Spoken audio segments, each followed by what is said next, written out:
This poem right here is rather lengthy, all right?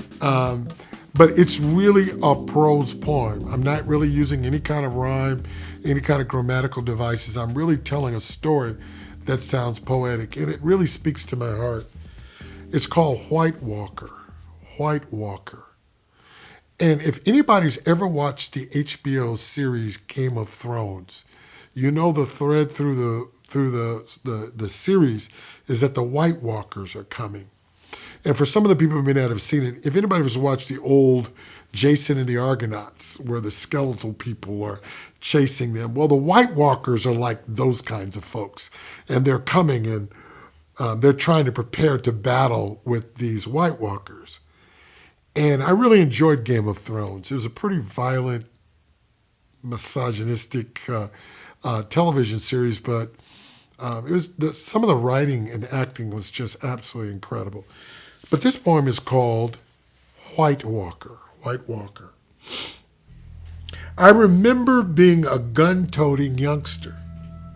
Holstered on my right hip was a silver six-shooter, reminiscent of Roy Rogers and Dale Evans' era of the Old West. All the boys in the neighborhood owned a six-shooter. Fortunately, it could not shoot real bullets, even though we pretended it could. It was a good thing, too, for us youngsters could not afford the bullets. Gathering weekday mornings at the usual rallying point, we would pick sides. Shirts and skins differentiated us. As you can imagine, the shirts were the good guys and the skins bad guys. To be politically incorrect, shirts were cowboys and the shirtless them Indians. My soul winces at such distinction, and my shame a lifetime to bear for such attribution. Looking back, I loathe the killers we were because the Indians always lost the fight, including arguments afterward as to who had been designated shot and killed first, often signified by, "Pow! I got you!" As if immoral miscreants, we would then count the number of dead on both sides. Today, and to my amazement, I have never suffered post-traumatic stress disorder. Unbeknown to us, we were being conditioned. Death begins in the imagination, actualized through physical imitation. We youngsters took no thought as to taking our friend's life.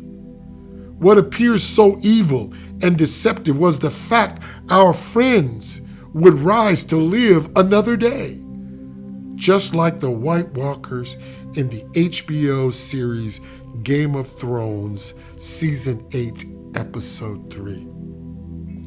Little did we know we were being groomed to be White Walkers. Imagine that, a little black boy like me, a White Walker, killing indiscriminately and without forethought.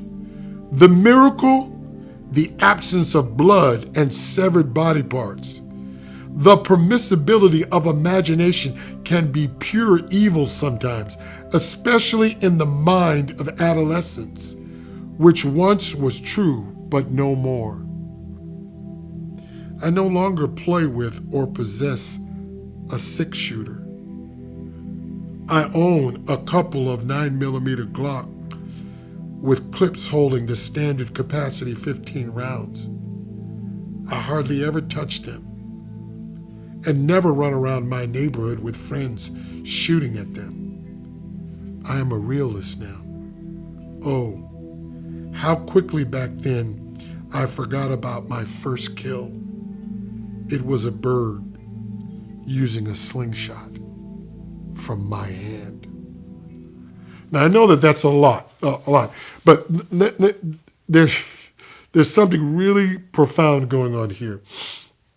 I remember growing up as a kid, like living on Okinawa, my kids in the neighborhood on the base housing, we'd all had silver 6-shooters. You know, the kids get us toys. And we'd divvy up 15, 20 of us. And we'd go skins and shirts so we can know who's on what team. And we'd run through the neighborhood shooting each other. And if I got close to you and said, pow, you died. We were imagining war. We were imagining conflict. And this poem talks about me not realizing that whenever we played, all the Indians always died. You look at the Westerns, they always get beat. They die. And we were playing this out of our imagination. And then I talk a little bit about the fact that the immoral nature of killing. And think about this. We were being conditioned. That whole thing was conditioning us for violence and for killing. And then we took no thought of killing our friend. Pow! Oh, you got me. Bam, I fought out. And then the horror of it was our friend got up to live another day. We see that in movies. The guy gets killed. I just watched it the other day. I watched the new Star Trek with the new characters and Chris Pine. And he's supposed to have died to an overexposure of radiation. And somehow they bring him back to life a little bit later. It just absolutely blows my mind thinking back on how we were like the White Walkers. And then, you know, I talk a little bit about, more toward the end of the poem,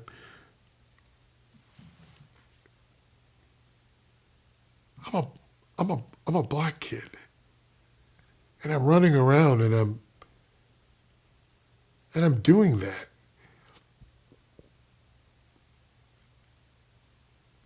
It just,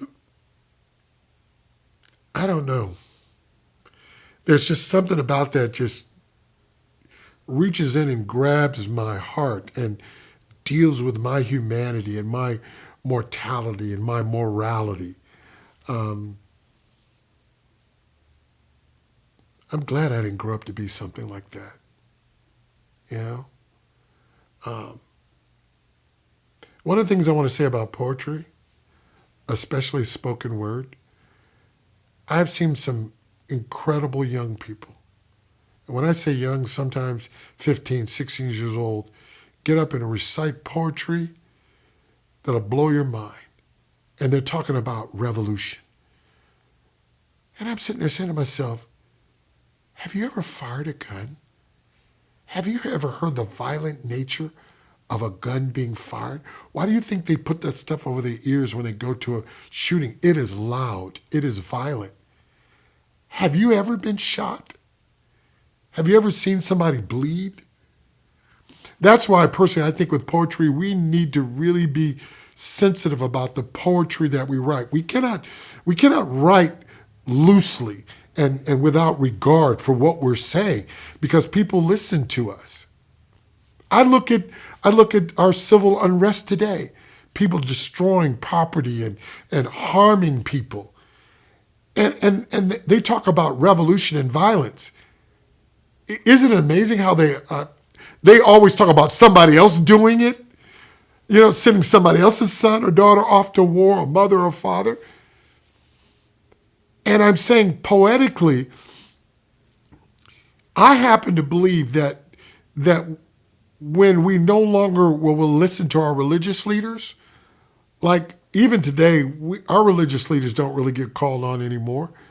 In England, when Nazi Germany was bombing England, all of England was praying.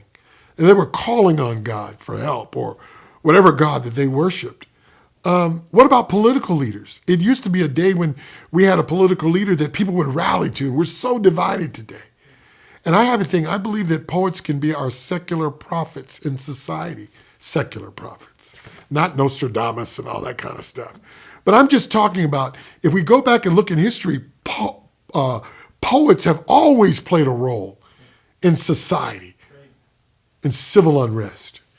And I took a little sidebar to simply say, this is one of those kinds of poems that does introspection, that you realize that you were doing something that was grooming you for something.